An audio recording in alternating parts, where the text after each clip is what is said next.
মানে ওই লাশের সাথে তার ফ্যামিলির কেউ থাকে না। এগুলা লাশ মনে করো যে তোমার একা নিয়ে নিয়ে মনে করো জাল লাগবো। তাও কিছু কিছু গ্রাম বা কিছু কিছু রাস্তাঘাট এমন থাকে যে চাইরো সাইডে বাড়িঘর নাই। হ্যাঁ, তখন তারা ভয় কাজ করবো। 10 কিলো 15 কিলো 20 কিলো রাস্তার ভিতরে কোনো বাড়িঘর নাই, খালি জঙ্গল আর জঙ্গল। লাশ গাতাইছে, লাশের সাথে মনে করো যে একটা মানুষ নাই, তুমি একা এই রোড দিয়া মনে করো যে একা একা তুমি গাড়িটা নিয়ে গেতাই চাও। এটা কিন্তু একটা ভয়ের কিছু, 100% ভয়। যদিও তোমার সাথে হেল্পার থাকে, অ্যাম্বুলেন্সের সাথে বেশিরভাগ সময় একজন করে থাকে, সামনের সিটে একজন করে থাকে।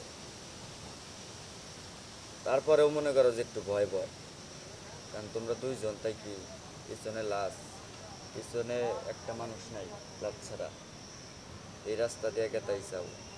বাই চান্স ধরো যে ইঞ্জিলের গাড়ি, তো হঠাৎ করেও যদি মাঝ রাস্তায় একটু বন্ধ হয়ে যায়, তুমি আতঙ্ক খেয়ে যাবা। গাড়ির কি হইলো, গাড়িটার যে গেট খোলা নাই মেয়া, ইঞ্জিলটা যে ওটাই আবার ঠিক করবা, তুমি ওই সাহসটা পাবা না।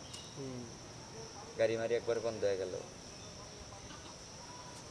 কারণ তুমি খালি ওইটা না, তুমি এইটুকুই দেখো, রাত 1টা 2টার সময় যখন তোমার এলাকায় একটা অ্যাম্বুলেন্স ঢুকবো, এই অ্যাম্বুলেন্সের যে ওই যে উপরকার ইমার্জেন্সি বাতিটা, কো বাতিটা, ওই বাতির আলোতেই তোমার ভয় লাগে যাবো গা। মানে অ্যাম্বুলেন্স তোমার চোখের সামনে, ওইটা একটা। আর লাস্ট তো মনে করো মেলা প্রকার হয়, ফাঁসি দিনের লাশ আছে,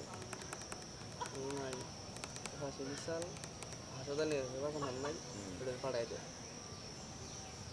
ধরো ধরো 10টার সময় ফাঁসি নিচ্ছে, হাসপাতাল নিয়ে গেল 1 ঘন্টা, হাসপাতাল মরে গেল 2টার সময়, নিয়ে হানাক বই দেয়। তা নয় মনে করো যে রাত 2টা 3টা বাজুক গা, বিষয় হচ্ছে যে ধরো যে টাঙ্গাইল থেকে আমাগো কালীবাড়ি, বাগিল, এই সমস্ত রোড দিয়ে চলাফেরা করলে ব্যাপার না, কিন্তু কিছু কিছু টাইমে তোমার এমন জায়গায় ট্রিপ নিয়ে যাওয়ার লাগবো, যেমন ওই যে ম্যাক্স ভিলেজ আমরা যাই, ওই স্থলটার কথা দেখি রাস্তাটা, ওই সন্ধ্যাবার কোনো কিছু থাকে।